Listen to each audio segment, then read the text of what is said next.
everyone. Welcome back to the Guile treatment.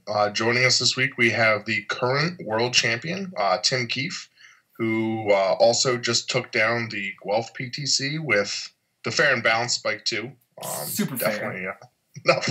Nothing to see here.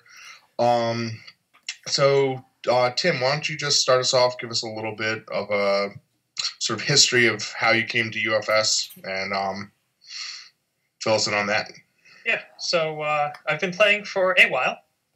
I came into UFS in 2006 with the Siegfried Sophitia battle packs they had out, and it was just a total coincidence that I was at the card shop with my brother-in-law, and we played fair amount of Soul Calibur back then, and I played Sophitia and he played Siegfried, and we saw this battle box, and there were a couple people at the shop that played that we were kind of familiar with. And talked about the game for a bit, picked up the box, learned how to play. He got the short end of the stick because the Sophitia in that box was way better than the Siegfried and not fair at all. But yeah, we started from there. I got my first semi-real deck was a Life Shanghua because they had character promos that you got for buying packs back then. Oh, that's cool. I would like that. And that's when I learned that 3-checks were good, and I built a bunch of I built a tech. Just a bunch of 3-check attacks and just played aggro with it. Cool. From there, I played. I went away to college, so I played when I was back in town. Got to majors here and there. I went to East Coast championships, things like that. And then in the Jasco era, I started playing Kazuya Mishima, and I played him at every event for several years because blowing up your opponent's entire staging area and being able to build afterwards, after attacking or whatever you wanted, is still just really good for a long time. I eventually won 2013 US Nats with it. When I won a PTC with Mitsurugi following that. And then at some point following that, I got into playtest, helped with the King of Fighters set. Got recruited to handle a lot of the design and organizing playtesting work for Jasco while they were busy with Mega Man the board game for a couple years. And then, they got that cleared up and, took things back in-house so I could start playing in cardboard events again. There you go. In the intervening, I went to a bunch of PTCs just to sort of prove things with decks because I wasn't playing for cardboard anyway, so I made top cuts with a Morrigan and all sorts of nonsense like that. I was at that one. I saw that one. Yeah. The somewhere in there, I moved out to Connecticut. There's no group out here. Hasn't been a whole lot of hope for groups out here.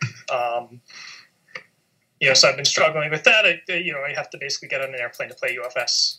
But last year I was able to get on a few airplanes with a Pharaoh Man deck and iterate it and then go to Worlds with it and dodge all of the Zoes and won Worlds. Didn't play a single Zoe the whole weekend. Lucky you. Yeah. That was the best Worlds. Just don't play Zoe, man. Yeah. Just don't run into her. Yeah. Got to a couple things after that. Couldn't do a whole lot in the latter half of last year. And then start off this year, I went to the Guelph PTC with Spike 2 Dot and small PTC. I played badly and very rusty, but the deck was good, so I won. Even though it was small, the field was pretty stacked, though. You had other cardboard winners. You had a lot of cardboard winners. Numerous top cut. Scott's no slouch. He's top cutted at majors. Sean, I finally beat Sean Birch in an event. Oh, I just had to play a dumb deck instead of a fair deck. He beats me when we play fair decks. I beat him when I play broken decks or Algol. So we'll segue into the PTC. What other than the fact that Spike 2 is pretty much the best character out of that set and really, really good. What kind of drove you to the life symbol? I kind of have an idea of what you're going to say because it's kind of probably based a lot on your Pharaoh Man deck a bit, how you had really good blocks and just good all-around attacks, but I'll let you go ahead and go ahead and talk about it. So, historically, I've played really, when it comes down to it, the decks I've had success with have been fit one of two very, very, very broad types. One is sort of like the Morrigan deck, the All Joe deck I played a lot, where it leans defensive, but sort of constantly applies offensive pressure and tries to grind you down to a life total where you don't need a crazy attack hand to win. And there's been a lot of decks like that: the Morrigan, the Joe, the Vincent Gray, the Kula. A lot of the decks during that period were based on that style, and then that style stopped working. So, I went back to playing decks that were closer to the Kazuya and the Mitsurugi that I had success with before that, which they lean offensive, and they can get really explosive hands and blow you out on 2. But if they don't have to, right? The core point is like they lean aggressive, but they don't have to get that turn 2 or 3 kill. I want to make really certain that if the game gets to 4, 5, 6, I can still win. It might be a little bit harder than winning earlier, but it's still there. And that's how the Pharaoh Man was. Well, the Pharaoh Man still had kind of a time limit on him. He couldn't win turn 7, turn 8, but the format didn't have very many turn 7s or turn 8, so it was fine. Yeah, like if it's getting to 7 and 8, like you should have probably been dead anyway. So yeah, well, I mean, I had to play against Garrett, so fair enough. And the Spike deck's the same way. Except that he can win on turn 7 or turn 8 because he just needs to find a bunch of attacks. Because his strategy is less about, at least the life build is less about speed or stunning you out or anything like that, and just about playing more stuff than you can block. So, in that vein, I think there's really 3 ways to build Spike. One is sort of the all-in Zoe style deck, which I don't think we've seen at a major yet. I mean, Scott's deck was aggressive, but it wasn't 28 attacks out of 60 cards. Right. Yeah. We haven't really seen that put to the test yet. I wasn't going to do it because I don't like those on-rails aggro decks. I think when they're good, they get banned anyway. Basically, except for maybe Tomahawk Man's, hung around. Yeah. He's a little. I don't think he's quite He's much as more good, fair. right? As like a mature or Zoe or something like Right. that. Like when those decks are winning events, though, they're a problem, right? Mhm. Because I have this deck in a format that clearly just rolls over people no matter what they're playing defensively. Yep. So I don't want to do that. There's the Death Lake Robot Masters sort of techie build where you can do these really cool things like Reversal, Urban Shower for stun 2 and 12 damage. Yep.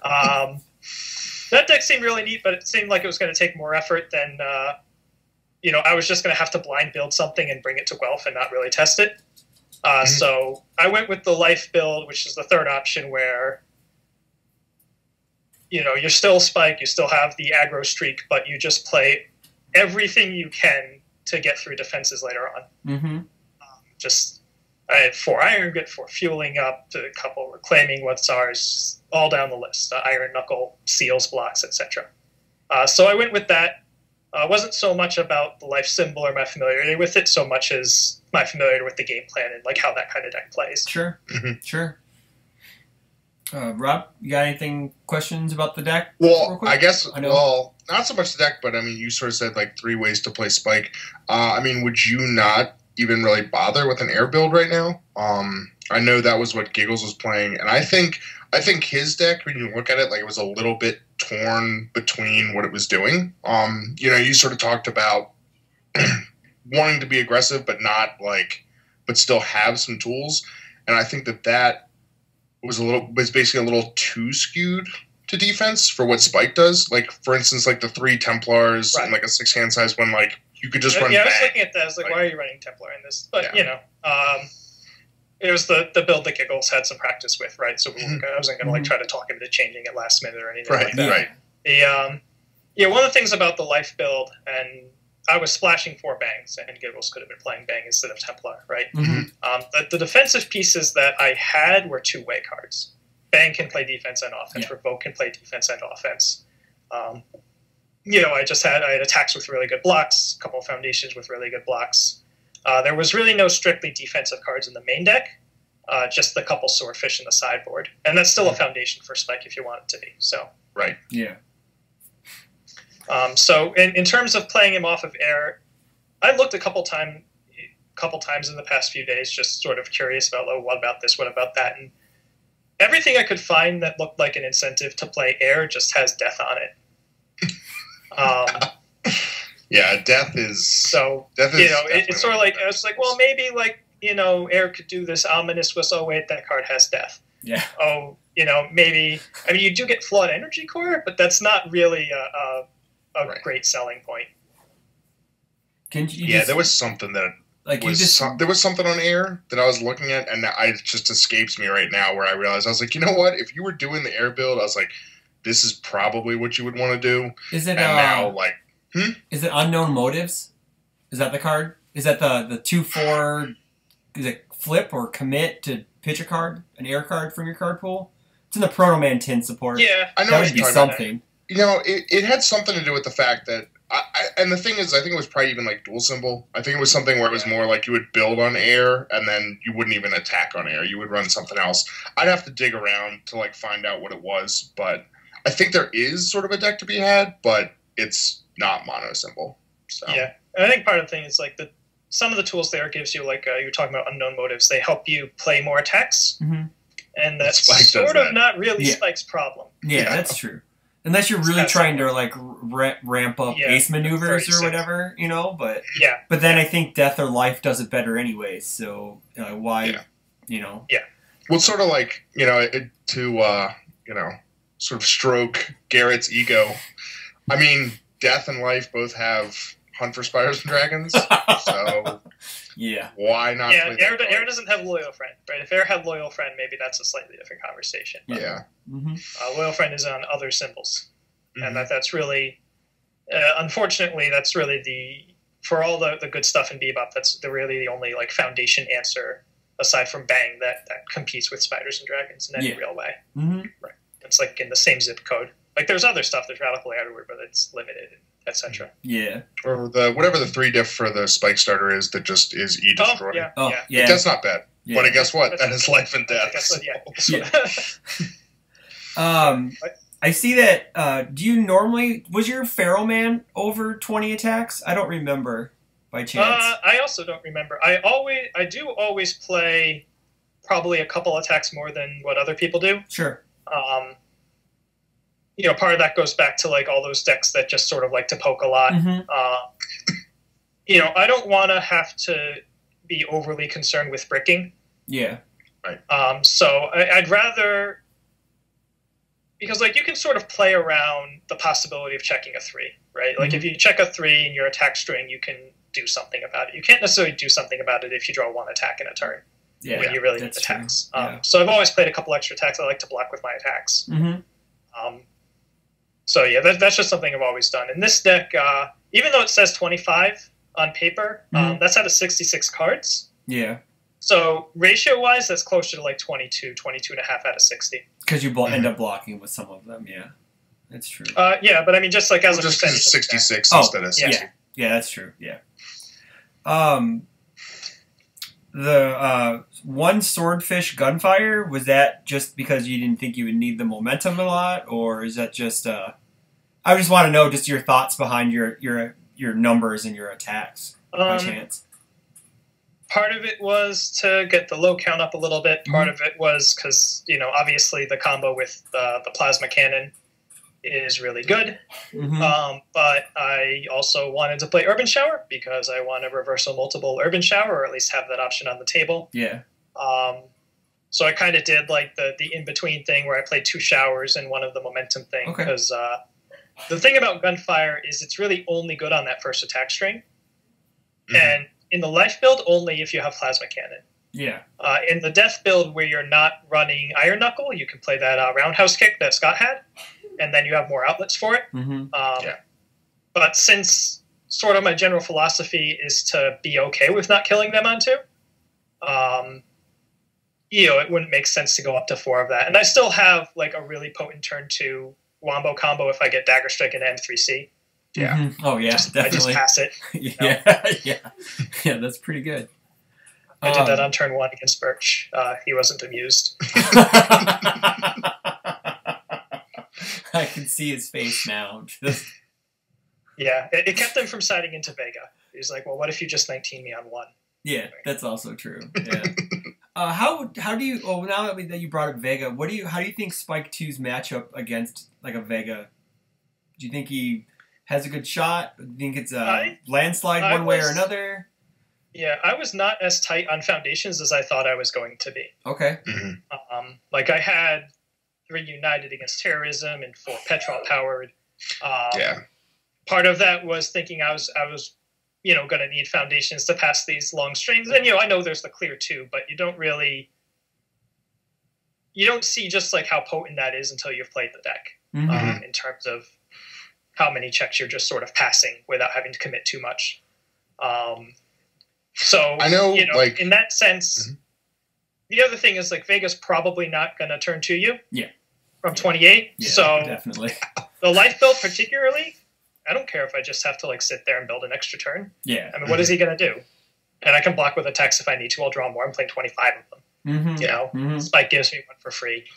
So I wouldn't be particularly concerned about Vega. I've also never played against a Vega deck. So, okay. Fair enough. I could just be completely misreading something. I can tell you, like, having played a Vega deck, I think Spike 2 would just still be real scary, because the thing is most of the Spike attacks, I mean, you have the M3C, which is a 6, and I think Plasma Cannon's a 5, but it has an air enhance to ready one. So, like, effectively, as long as you can pass it, it's a 4 diff, because you can ready whatever you want. So, like, the thing with Vega is, sure, I can hack your check, but because you're going to keep your pool clear after your first 2 attacks, basically, I mean, the thing is all your attacks were just like, oh, it's a 4 diff. It's like, I'll make it a 5. Well, I checked a 5 anyway. Yeah. So, like, until you get in desperation. But the thing is, I mean, so what, at 9?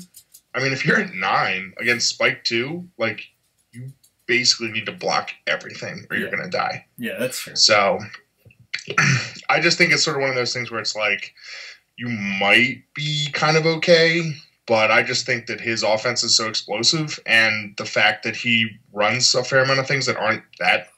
Basically, he can play a long string, and Vega doesn't do that much to it because he keeps clearing. The first 2 attacks don't count to progressive effectively because he clears them out. So like when you play that 3rd attack, and instead of being on like a 6 or a 7, and then you hack it to be like, oh, now it's an 8. It's like you hack it, and you're like, oh, now it's still a 5. Yeah. So. Yeah, and the life build too has Dagger Strike to boot. And Kokosho to boot. And I saw that. I was like, oh, he's also playing Kokosho. One of the many things I forgot all weekend was that I could use Kokosho Z-Weave without a kick in my card pool. I forgot to use Spike Z on defense all weekend. Wasn't good. You played. But you got the plane ticket, so it doesn't matter. I guess. You fought Dr. Wily in finals, right? You didn't use... So you could... That one cool thing about that his enhance is... you can pitch Dr. Wily's attack, so he can never get him back. So that's pretty... I think Rob mentioned that last week on the show. I didn't think about that at all. Our world champion, everybody. I just 14'd him on 1. Oh, wow. Okay, then. Something like that, and tried to build 3, only got 2. But when you put someone sub 15 on turn 1, they're just behind the 8 ball for the rest of the game, especially when you're staring down Spike 2. Oh, definitely. So I was able to close that out eventually.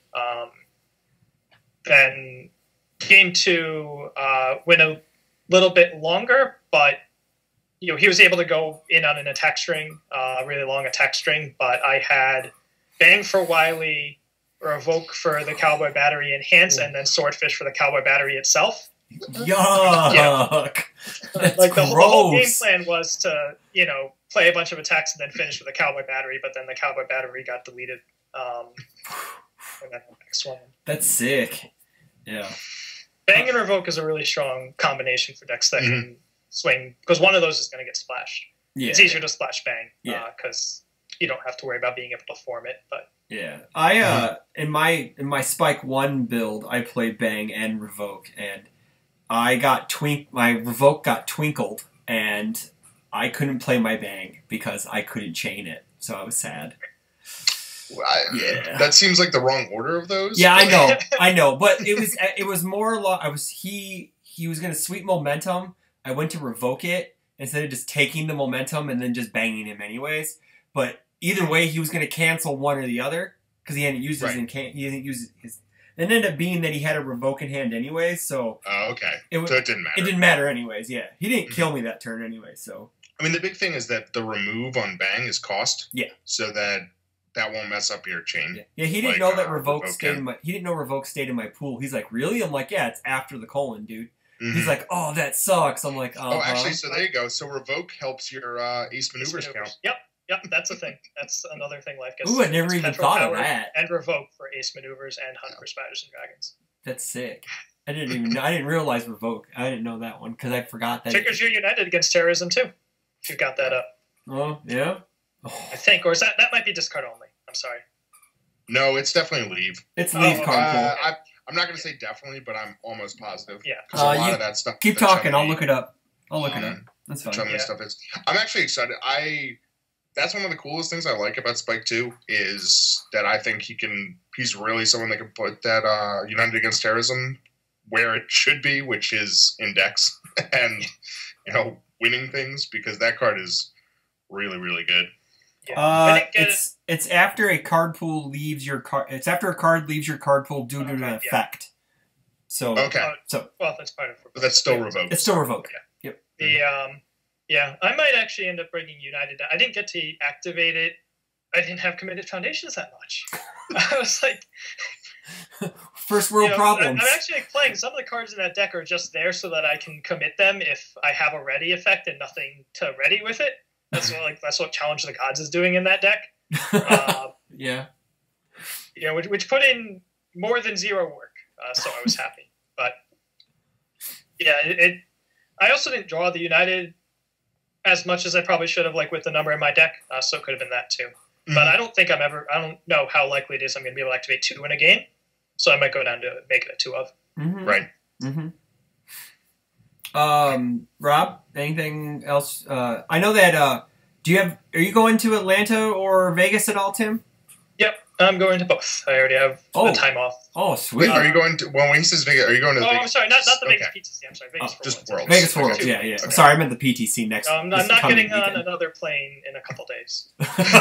you had enough traveling for a weekend? Oh, yeah. Yeah, that is right. I remember hearing in the Discord we don't need to get into that. Yeah, we won't talk about that.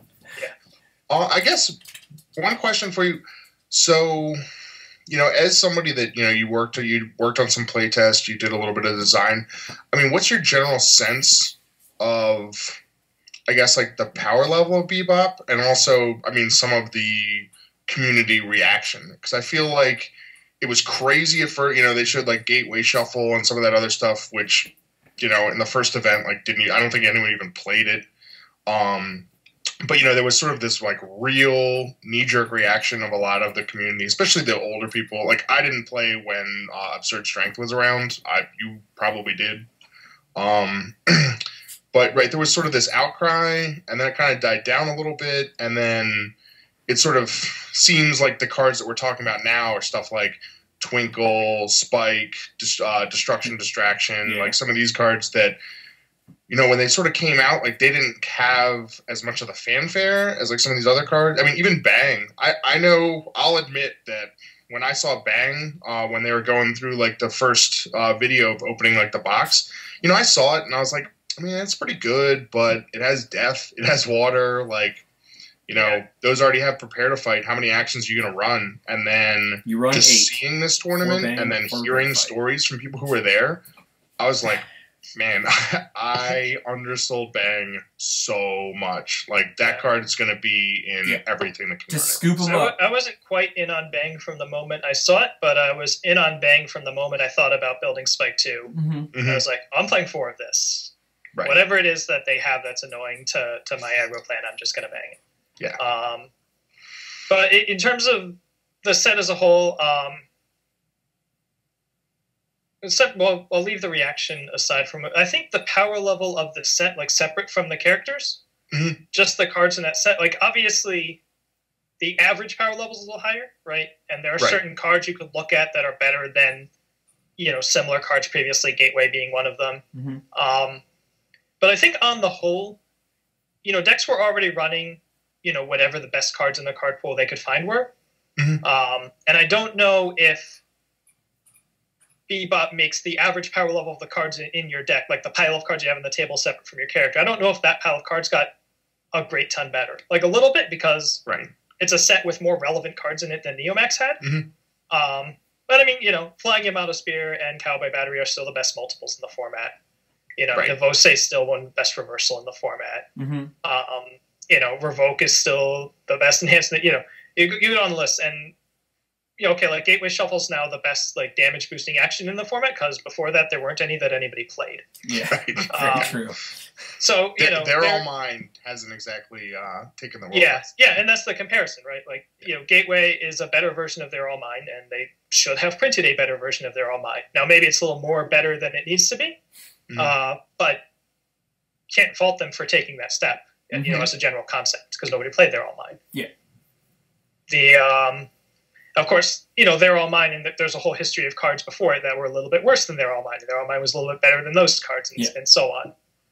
Just going all the way back to, like, we can't print another Absurd Strength. And now it's like, well, let's print another Absurd Strength. See what happens. Yeah. Of course, the characters are another matter. The characters are obviously a step up from most everything that preceded it, except for, like, the very best characters from some of the previous sets. Yeah. And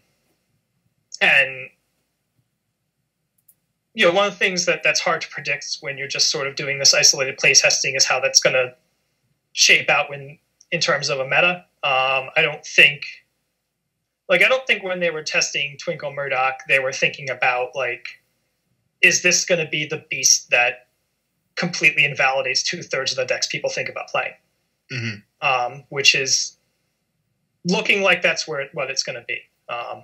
Even if Twinkle Murdock's not played as often as Spike 2 is, it just kind of like Kim was kind of like this. Vespera was actually popular, so that's a bit different. But if you can't, Snake Man was kind of like this. Like, if you can't beat Twinkle Murdock, don't register for an event with that deck. Yeah, because you might make top cuts, but you're probably not going to win unless you just dodge it the whole event and all through top cuts, which you might, but you don't want to like base your ability to win an event on that.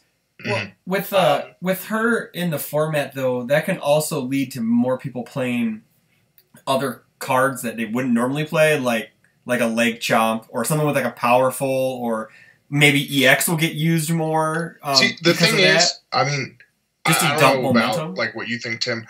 I mean, I don't think that her ability to give you momentum, like, sure, you should be running like a momentum dump, but I mean, you should kind of have those anyway. Like, if your attacks are hitting and you're just like, I'm not taking this because I don't use it. Yeah, you're just leaving a lot on the table anyway. Oh yeah, very true. I think that the thing that's just killer about her is that just like once per turn negation.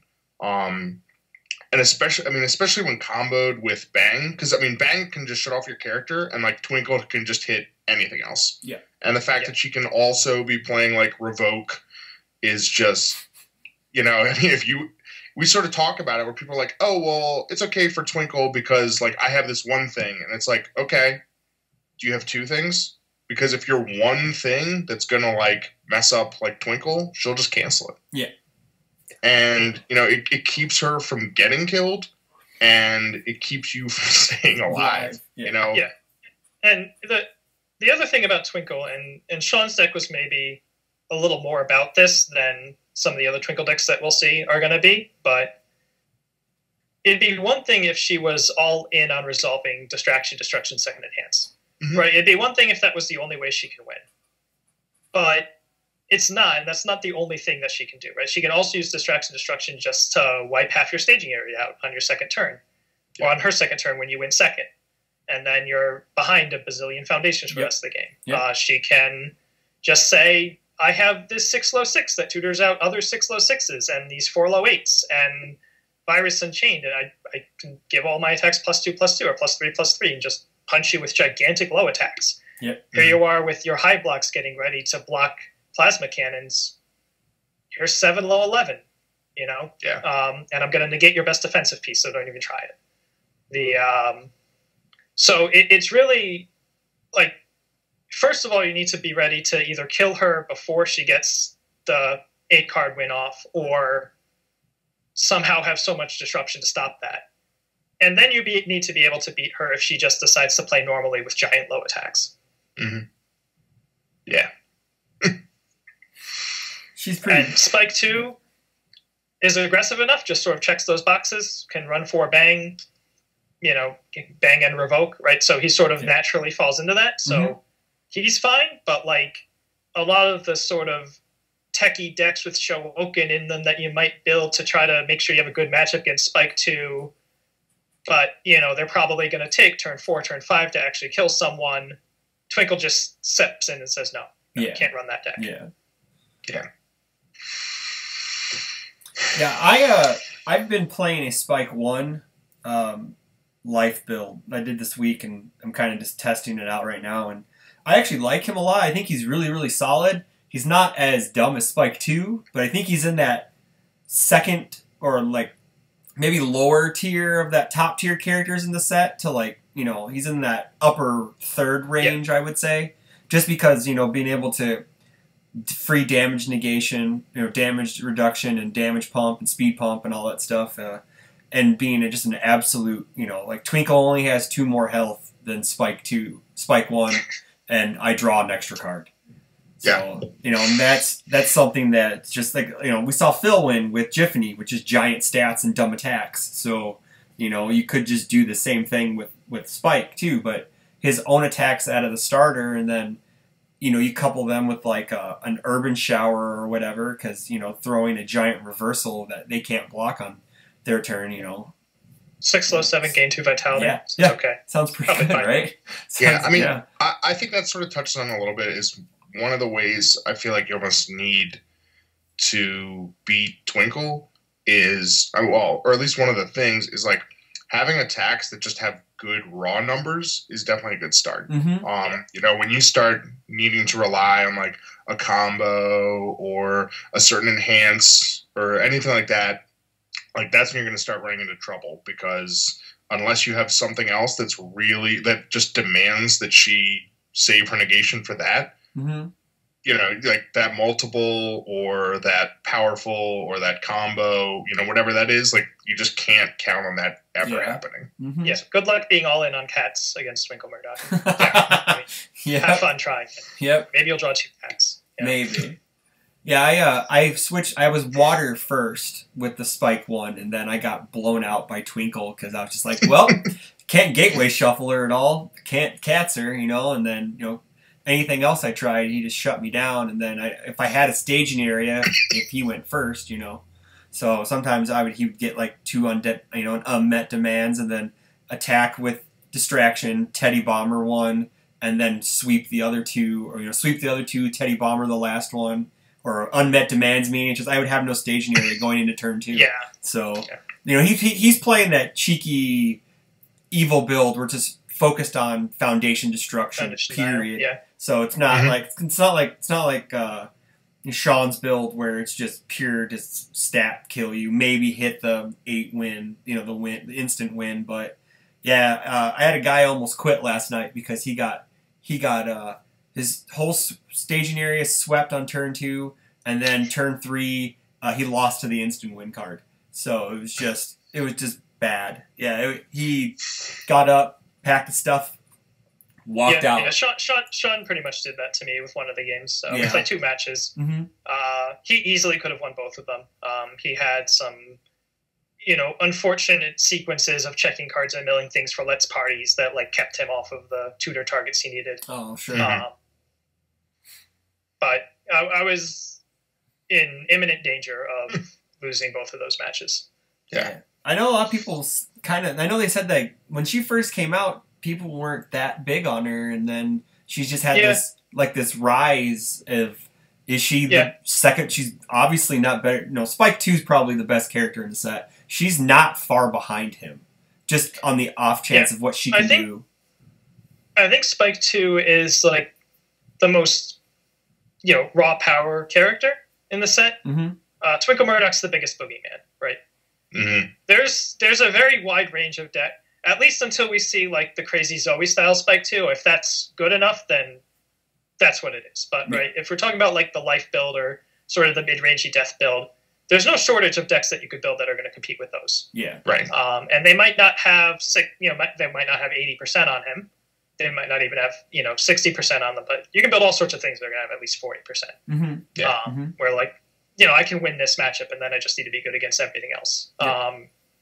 But Twinkle Murdock shaves a much bigger cut out of the metagame because the way she plays is so different, and you can't just have one thing that's going to give you the tech piece to stop her.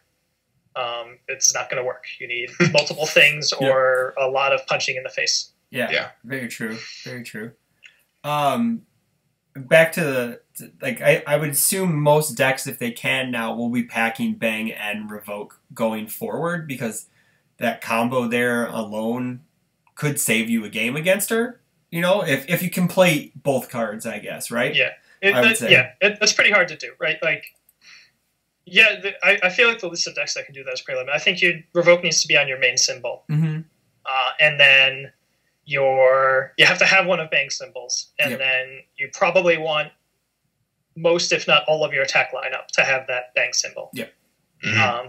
With Spike 2, all of his stuff has air, death, and life. And the Heidi cards you want to play have air and life. And Kikosho has air and life. Great. We did it. But I think for other decks, that are like the Void deck that wants to do this, it might not be so straightforward. Mm-hmm. Mm-hmm. I mean, also, I think it's sort of one of those things where it's like, how well can you justify running 6, 7, 8 actions? Because that can get dicey too. I mean, they're really good, but especially if you're, if you're a 5-hander, you just can't. No. And if you're a 6-hander, I mean, you can try, but you definitely run the risk of having those hands where you just drop and you're like, oh, cool, I got 2 bangs, a revoke, 1 attack, and then 2 foundations. It's a good thing you got 3. It's a good thing you got 3 foundations in your hand. Hope I can throw this attack and just get these bangs out of my hands. Yeah. And they don't the bang response draws cards. Maybe it'll draw. That's true. Yeah, it is. But and you can build revoke. So it's a little easier than other sets of 7 actions or 8 actions that you might put in a deck, or 6 or whatever. Mm-hmm. But also Spike 2 is a little more well positioned to not care if he gets a bad build turn. Yeah. Okay. Right, but somebody, I mean, for instance, random like a Dalsum or whatever. Right. Yeah. Yeah. It's a little tougher. So do you guys want to move into the next topic we have to talk about, Sure. which is a true Hollywood story of local organized play? Where is it now? That's kind of a hot topic, I guess, kind of on the chat groups and stuff, about how it's pretty much non-existent, other than here we're going to give you new promos, but they're old promos retemplated with a reprint from a Tides card that Shane likes a lot. He thinks he likes the card a lot. I like the card a lot too. It's just if you're playing Life, you don't play that card because you have Revoke and Templar, and then your best shot is great in Sniper Joe, who is invalidated by Twinkle Murdock. So, there you go. I've been thinking about. I put a lot of thought into possible Sniper Joe builds, partly because of best shot, partly because of some shenanigans I wanted to try off the good symbol. But after Guelph and actually seeing a Twinkle Murdock deck for 6 games, it's not going to work. Yeah. I know I guess if you have a bigger, I know you guys don't have a lot of local play. Tim doesn't have a local group. You have Scott and one other guy. A group like me or Indy or or Vegas or whatever, it's fun playing every week, but it gets boring playing for packs all the time. I'm not saying getting packs is great, just on what you can open and stuff, but there's no more incentive to try hard, I guess, to get that first place promo that you're. Well, I don't think there's anything wrong with not I mean, that's almost for me. That's what I would want from a local. I don't necessarily want my local to be a PTC. Oh no, I'm not saying it needs to be that. I'm just saying that right. Some people just don't put an effort and they just bring the same deck week after week after week, and it may not win all the time, but or it may not win at all, but they just don't. The difference between first and fourth is 2 or 3 packs. Why am I gonna, if I don't really care, at least with promos with like say alternate arts or because that's what I've been pushing for is like an alternate art character. Like they have all of this artwork from Street Fighter, from Cowboy Bebop. You can give like an alternate, an Ed and Ein with just Ed or just Ein on it, or just do, and then it can still stack. You can mix and match and stuff like that, or there's tons of different Spike art other than the stuff we have now. Make it foil, make it different looking, put it as a first place prize, and let people go at it. Yeah, I think like exact selections of what to do for local prize support is, there's a few different ways you could go about it, but just having it, part of it is, once you have weeklies that people show up for, part of it's what you're talking about, like giving them a reason to care about doing better. Mm-hmm.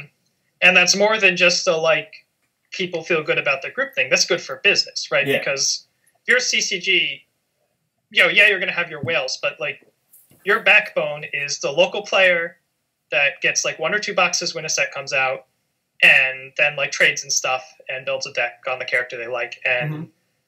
they get a couple extra packs each week, but they always want to do better at the next local. Yeah. Mm-hmm. That's the person that's gonna, go buy a few packs on the side. That's the person that's gonna go online and pick up singles and make Rochester CCG open more boxes. Yeah. That's the person that's gonna trade a newer player that card they really need because they want the card the newer player has for this next deck they want to build. Mm-hmm. Mm-hmm. Those are sort of the bread and butter of your CCG, and without local prize support that gives them a reason to try to do better at locals, or let alone a reason to even show up to locals, which is the other side of this. It's bad for growth, it's bad for business, and Jesco just hasn't prioritized it for some reason. Yeah. I mean, to sort of add to that, I mean, when, Chris is sort of saying, like, the people who, like, don't really want to do better or, don't have a motivation to do better, I mean, I'd be more worried about the people, sort of like Tim said, where, it's Wednesday night, it's like, the typical, like, local night or something like that, and you go, like, I could go to locals, or, like, such and such, like, movie just came out, or, like, I just got, like, this new video game that I'm pretty into, mm-hmm. so maybe instead of going to locals this week, I'll just do this. And then all of a sudden, like, you miss a week, and then maybe next week, like, you have some other reason, and then all of a sudden it's been, like, 2 weeks since you've been, and you're just like, well, I don't really feel like I'm missing anything by not going. Like, I have the cards I need, I have the decks, like, I run into these guys, like, on the weekend or something instead of on local play night, and, get a couple games in here and there. But there's really, when there's no motivation to go, I just think it's super easy to just stop showing up entirely. Yeah. And then all of a sudden, like, I know for us, where we really don't have much of a play group, every once in a while, like, someone will tell us, like, oh, hey, like, we had somebody come by this day that, like, asked about whatever. And, sometimes we're there when they come in, and we can sort of be like, oh, hey, like, we play, I can tell you a little bit about it. But, you might have some other time where somebody comes in and, they might have seen, they'll be like, oh, it says that you guys play on this night from this to this. And, if they come in and there's like 1 or 2 people there because everyone else decided, oh, well, Black Panther came out this week and we all want to see that, so we're just not going to go to locals. We do. And then, right, but then all of a sudden it's like the person comes in hoping to play in locals and there's mm-hmm. like 2 people there. Yeah. So and they don't even say hi, they just leave. Yeah, exactly. Like, okay, this isn't a thing. Mm-hmm. And that's really, certainly I'm sure you're talking from experience. This is sort of the killer for me, just even prospectively thinking about, how I would go about starting a playgroup somehow. I saw this happen to Poughkeepsie, where they had 8 or 9 like theoretical players, but they had a heck of a time getting more than 3 of them to show up because every week or bi-weekly or whatever, it was just, oh, I have this, oh, I have that. Oh, I had an argument with my girlfriend this morning, I don't feel like showing up.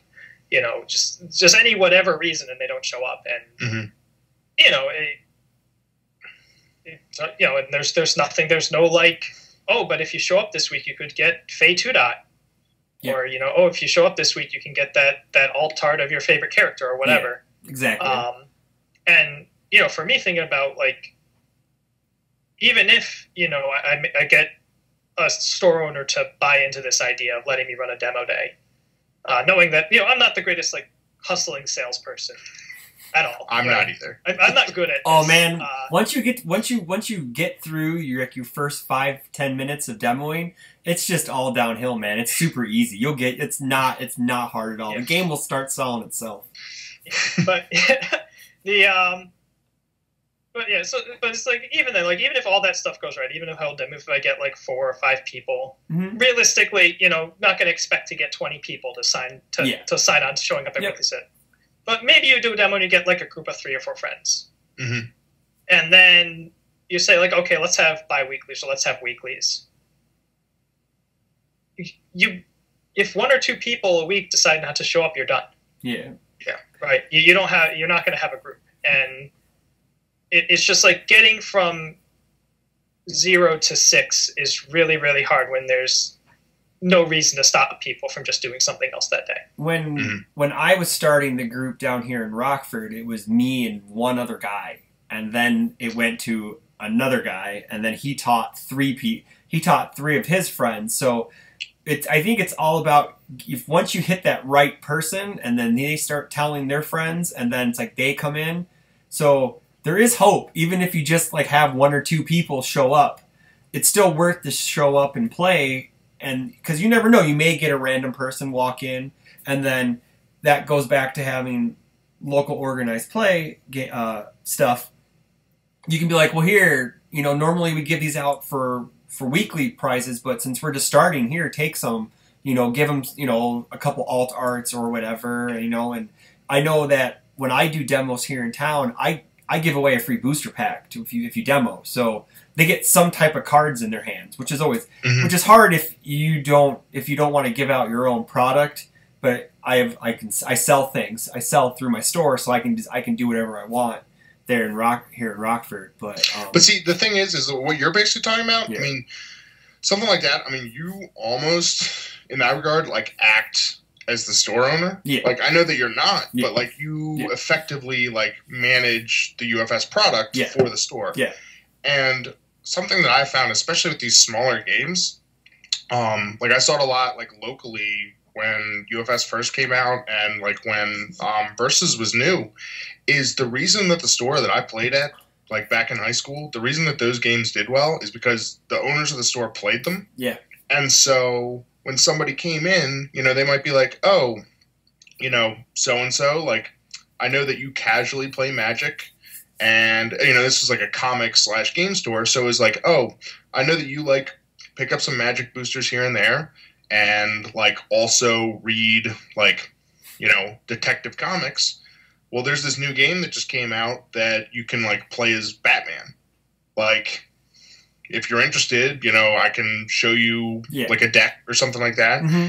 Or so for this would be something where you might have somebody where you're like, oh, hey, whoever, like, I know you play Yu-Gi-Oh! Or Magic on like Friday nights or something.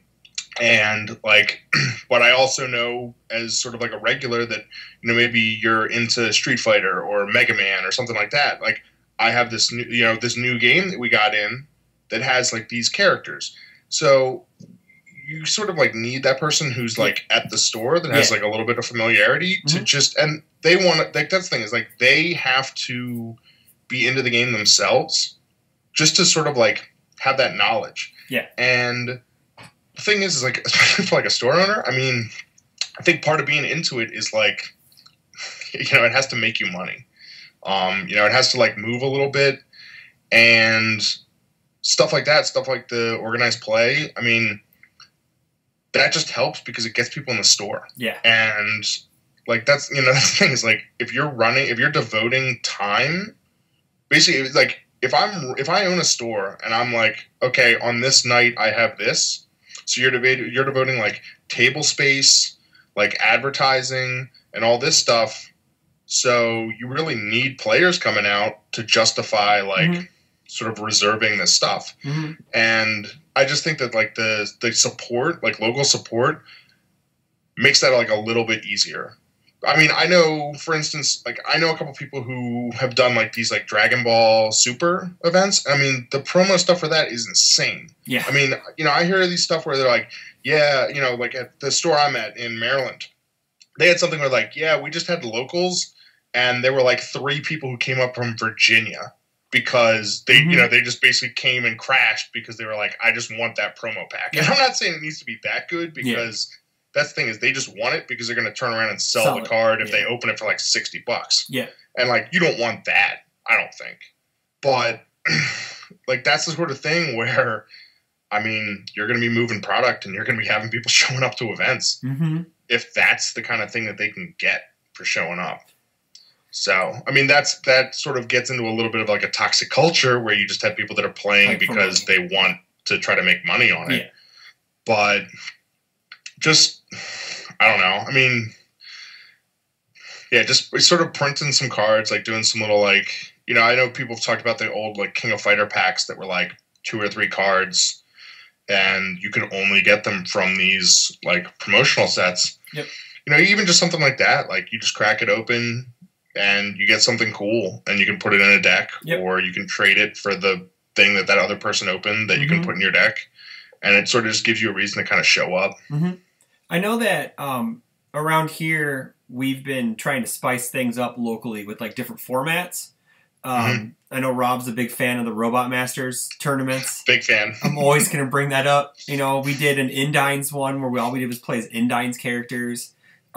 We did I think we did a Street Fighter night. I know that, and I gave away a Street Fighter playmat for that.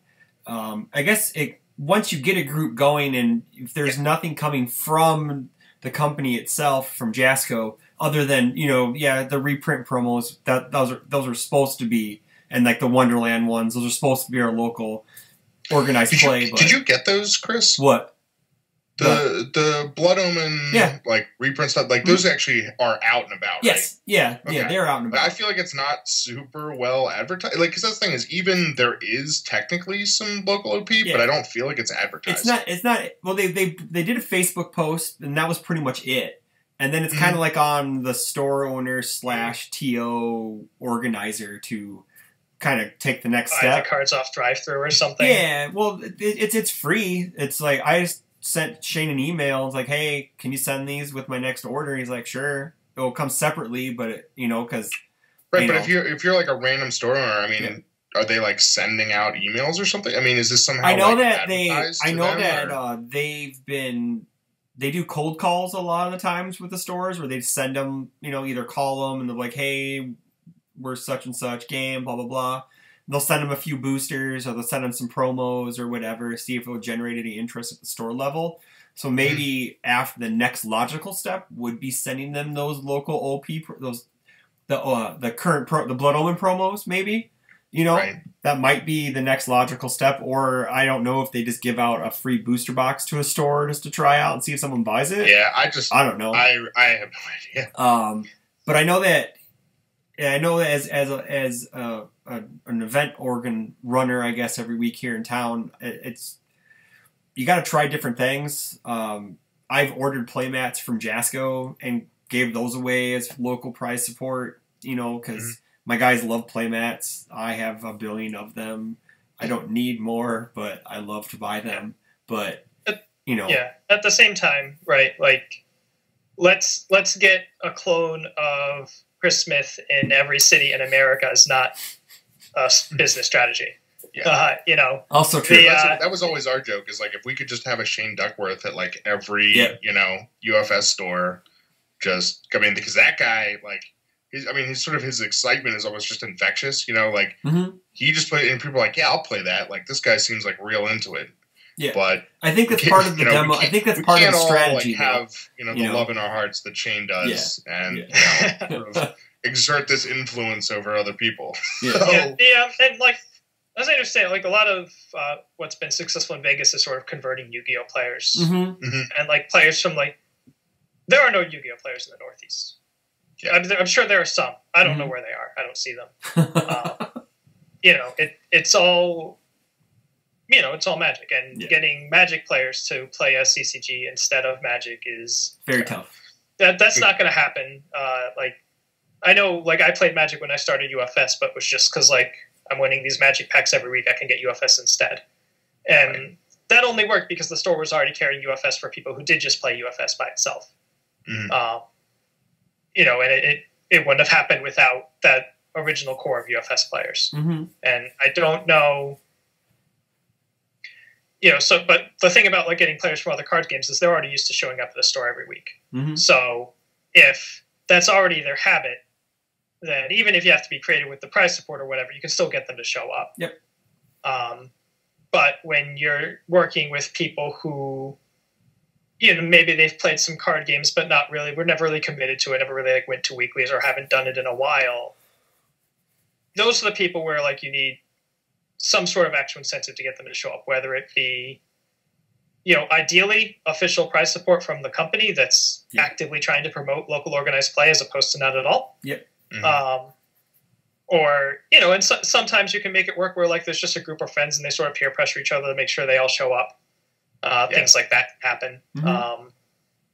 But, you know, ideally, if you're a company that's running a CCG, you are expending a large amount of effort to encourage and support local organized play in any way you can.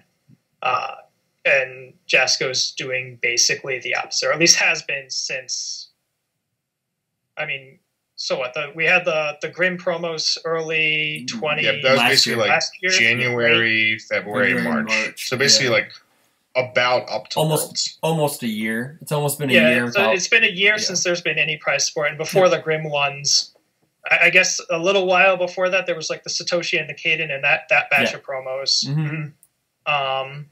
Before that, there was some, like, Kersplat and whatnot, coupled with some really.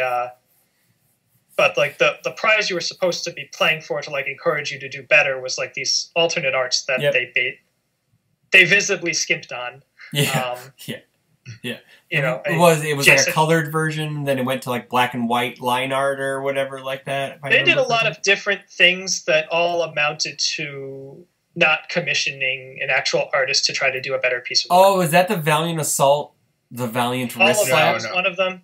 But he's talking about the Celestial Being. Those are like a half and half. Yeah, half and half. Now, I gotta say, though, the promo focus charge is better than the real focus charge. So that one, they did commission a couple arts. They got Thomas Kohler, who was one of their employees, to do a couple arts. Yep. So they didn't have to pay for that. Yeah. They commissioned a couple arts that maybe weren't as good as the original, or, like, tried to alter things that maybe shouldn't have. Where the original art was really good and going to be hard to beat, and they would have had to do something different. But anyway, that was tough with, like, like Revoke and Yeah, I think people like the new Revoke to some extent. The Valiant Assault was a little less well received. Yeah. What was Sweet Nothings? That was one where I really liked the original one. Wasn't it Concussion Blast was in that too, right? And that one was that kind of looked similar. The overall the art looked, but it was still really good. That one was really nice too. Now if they were foil, it would have been better. Because foil, man. Yeah. But you know, at least but even then, like, we can poke at the alt arts or whatever, but they were there. Yes. Right? Yeah. I mean, it's just a way to get they maybe weren't as good of an incentive as some of the other things that they could do. I know and some other people are a big proponent of just promo characters. Mm-hmm. I agree. Actual new promo characters. Yeah. Because characters are something where, like, you get, like, another card, you get a foundation, you get, like, an attack, and you're just kind of like, I can add this, and it might not even be, like, the symbols that you play, Yeah. But I feel like a character, like, that's the kind of thing where you just look at it and you're like, dude, this is a whole new deck. Yeah. Like you just get a character like that, and you can just be like, oh man, like, like, you just need one card, and that's, like, at least 3 decks. See, that's kind of, like, in the same vein as, like, from Reese 1 to Reese 2. Like, something like that. Like, this Reese did that. Like, he pitched cards from his card pool. This Reese wants cards in his card pool to blow his attacks to giant numbers. So, like you said, it just totally changed the deck completely.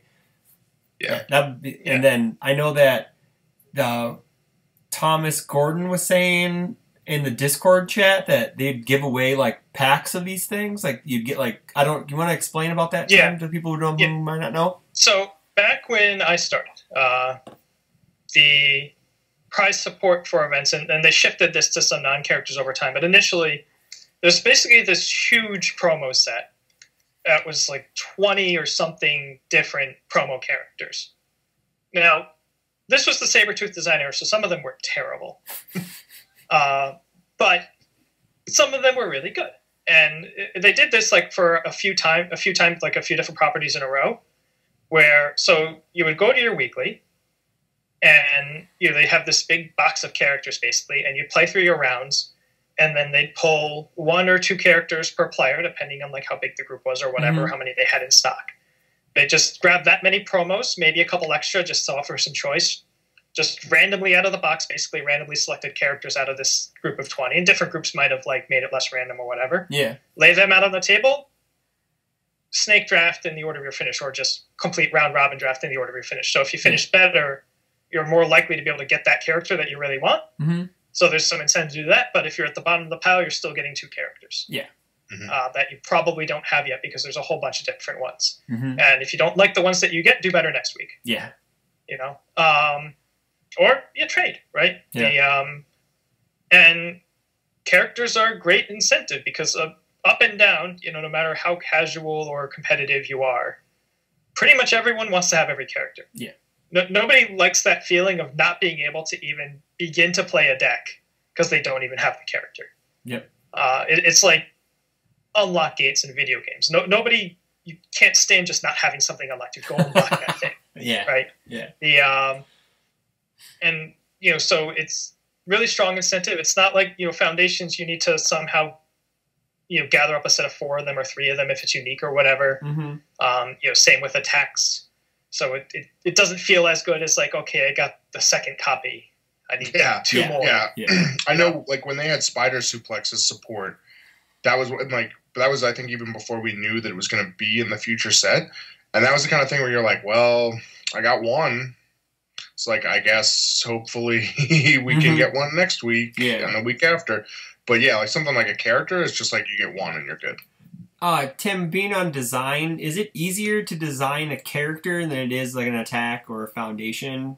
Can you elaborate? Yeah, I would say a promo character is, obviously, like you can very easily design an attack that'll be fine, right? Like blank 4 difficulty, 4 high 5 plus 0 high block. Hey, we designed an attack. Yeah. And it's not going to cause any problems anywhere. Yeah. Like if you want to design sort of like an interesting attack, that's good and exciting that people want to show up to their weeklies to play for, but at the same time won't cause problems with in this character or that deck or this future character that you don't even know isn't a twinkle in anybody's eye yet. No pun intended.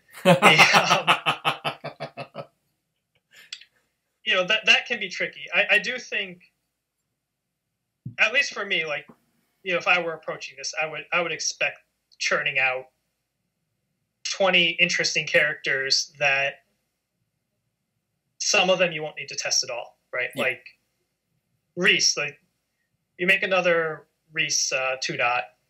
You don't have to test that at all, right? You read that character like, hey, this is a cool, interesting character. There's no way this is going to cause any problems, but people are going to be interested enough in it to play. Right? You can make, and, you get like a little burnout and you get tired of, run out of ideas or whatever, but you could give it a weekend or a couple of weeks or spread it out amongst a few people. Yeah. You could count to 20 characters. Yeah. You just have to decide you want to. Yeah. And you come up with the list and you come up with the symbols and you just do it. You want more stuff like, Reese 2 than like Ryu. Yeah. Right? Yeah, true. Yeah. I mean, you want more stuff like Reese 2 than like Scorpion. I mean, Scorpion, I guess it still has potential, but like he just needs desperation. Like, I guess that's the thing is when you're designing with no support, right? Like you kind of have to make them a little more generic. Yeah. Because somebody like Scorpion, it's like if he had evil, he'd have all kinds of stuff to do with desperation. But it almost feels like until we get the MK set, and I presumably his character will have some of those symbols in desperation, or they'll just say that was a mistake, and he'll always be awful. But yeah. Chroma's definitely a different thing, and it also makes them, in some sense, you sort of know that going in, so it's easier than designing a character with support. Like a character like Shenko is a nightmare, right? Because you have this thing and you have this support that can work with her thing, but you want her support to be good in other characters, but you want her abilities to be useful when she's playing with her support. That's sort of an extreme example because of how sort of weird and unique it is. Mm-hmm. But, like Spike 2, how do you balance Spike 2 when you're making all this support for him, and you want the support to be good in the character, but you want the character to be good and not literally have to play all of his support, even though you're generally going to. And so that sort of makes the character part of a bigger picture, which makes it much more complicated to design and test. Mm-hmm. Rob, looks like you wanted to say. Did you have something to say? Add to that? I guess a little. I guess this is a little bit of a different. This is sort of a little bit of an alternative, I guess, or something where I don't know if this is the kind of support that would sort of grow a play group, if you will. But the type of thing that I would really like to see, especially for things that are a little more established. Chris, I think you'll probably remember the stuff. The Hobby League kits that they used to have for Versus. Oh, yeah. Mm-hmm. And a lot of times what they would have is they would sort of have these alternate formats that they would encourage. They had a tournament that was random punks, where it was just no rares. I mean, I guess this would be no rares, no ultra rares. Yeah, so Pauper. They had bring your own team, where every card had to have the same affiliation. I don't know if there's something like that equivalent in, so maybe for this it would be a license. So it's you could play a Street Fighter character, but then you couldn't play any cards that weren't Street Fighter. And it'd be tougher for something like Indians because there aren't as many, but just that sort of sense.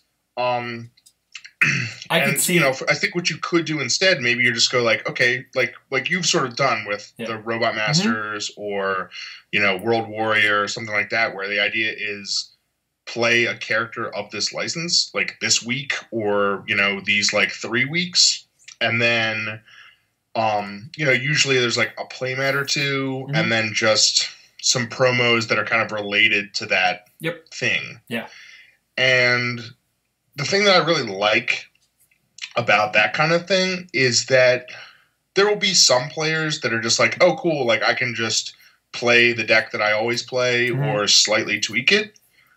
But you're going to have players that just go oh, man, I pretty much just play Mega Man characters, and now we're having a Street Fighter event. I got to build a new deck. Yeah. Or you have something where it's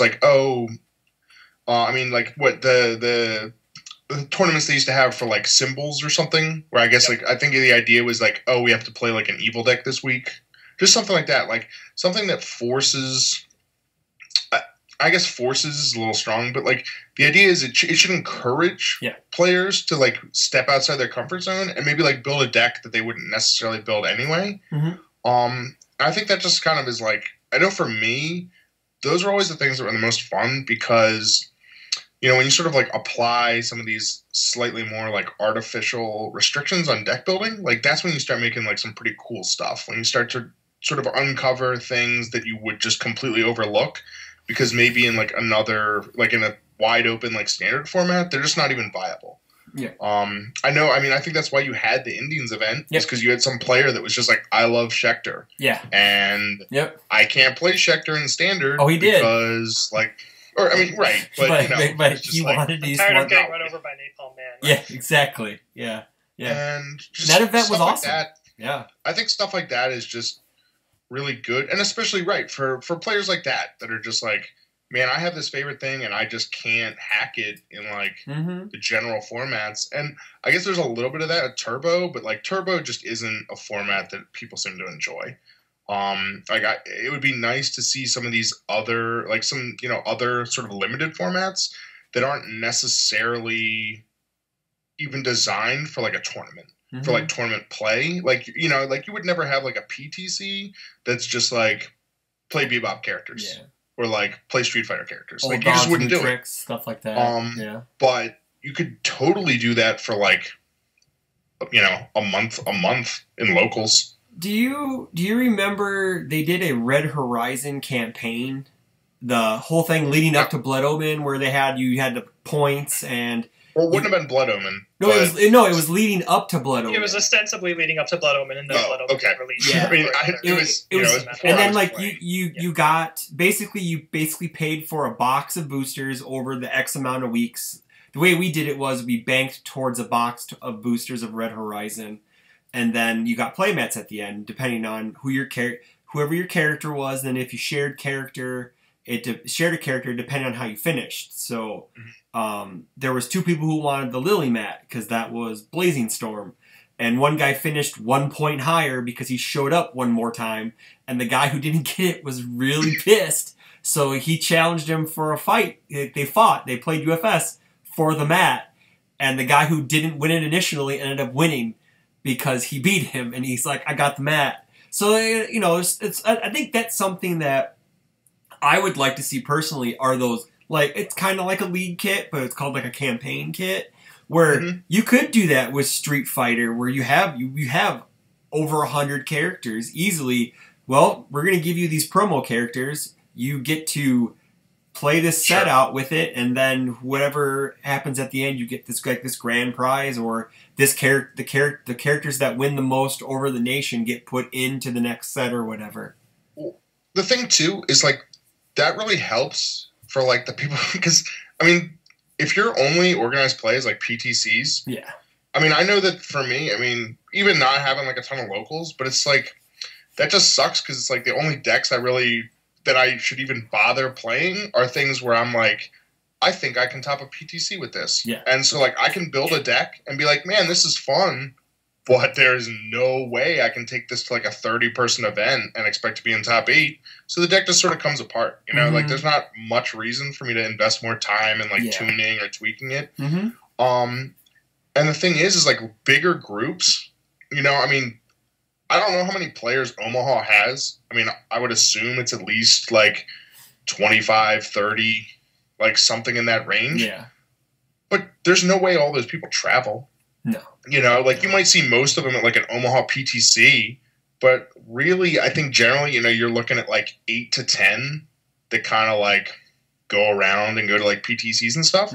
So like the other 2/3 of that group, you know, like something like this, like a campaign, like a league kit, you know, whatever you want it to be, like that's something that is sort of for them. You know, it's for these people who they don't care about what's going to top 8 this, like they, you know, they're just like showing up to like have some fun.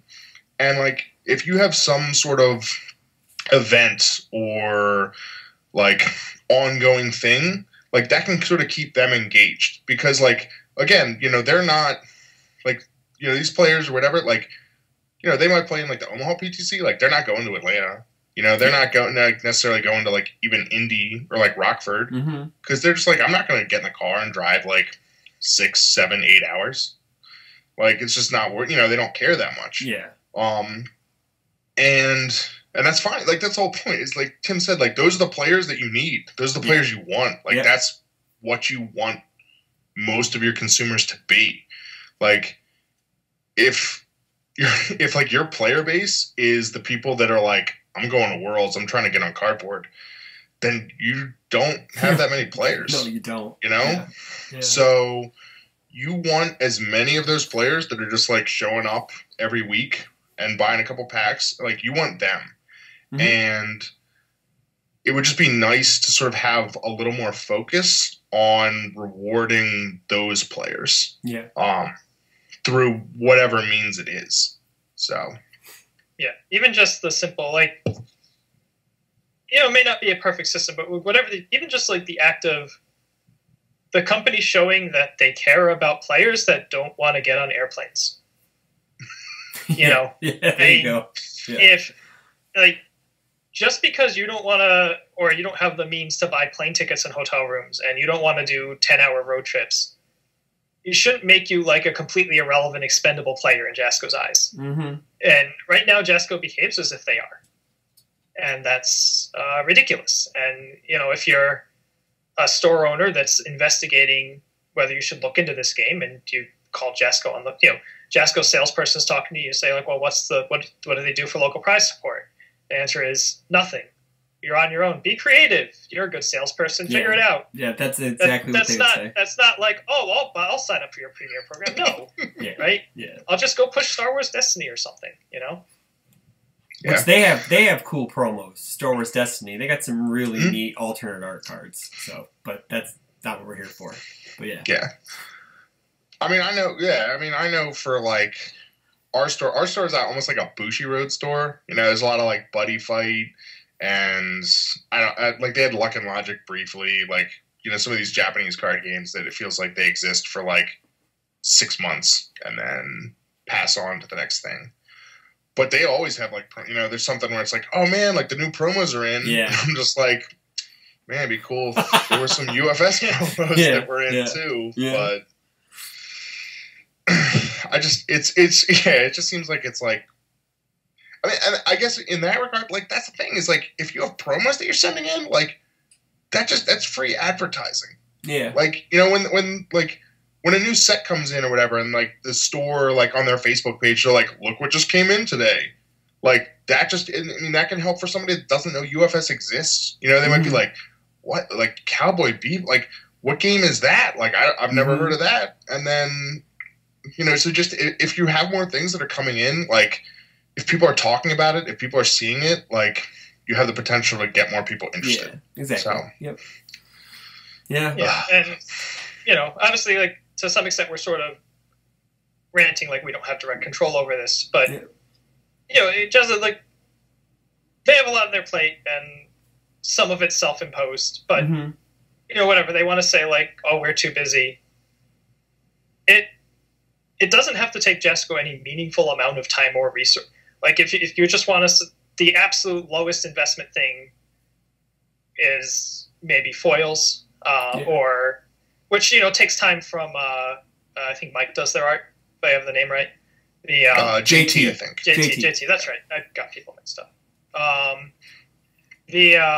Or I mean, look, if you really, really, really just don't have time to spend on something, I know like their playtest is in-house, but that doesn't mean that they have to completely bar themselves from reaching out to the players for like communities. Like, you know, I know they got like store complaints when the whole playtest was outsourced, and like fine, right? But if they're really pressed for time, they really just can't handle all the stuff that they're doing. They shouldn't be afraid to like NDA Brett Hellman, or they'll never come to me with this stuff, but like Brett Hellman or Jeremy Ray or what have you, or like people who've like designed good. Dave Wagner's designed some stuff for UFS before and done good, and just say like, hey, could you come up with a few ideas? Give us like 2 or 3 ideas each for these 4 characters. Yeah, because they don't even have to. They don't even know which one you're going to print. They don't know what you're going to do with them. They don't know anything. A little thing. I got a text message from Jason one time asking me what would be a really cool attack for a promo, and I sent him an idea, and I've never seen it. So, you know, who knows how many... Like, seriously, like all you have to do is pick up some cards from the cutting room floor. They didn't make a set. Maybe augment it so it's somewhat playable. Print it and ship it. You know? Yeah. So, you know, it's not the first time they've just, you know, had a card go through playtest and then change it at the last second before print. From what I heard, that's what happened with Spike 1. That he was supposed to be a 22 with just the speed enhance, and then right before printing, they changed him to 24 and gave him the damage buff. Yeah, there was like an executive decision to make sure that Spike won tournaments or something. Yeah. Which, you know, if they see that as like a marketing strategy, maybe it'll do more good than harm. We don't know. But it's still just one of those still things, like a weird thing to do when you're trying to design a balanced game. Yeah, exactly. Yeah.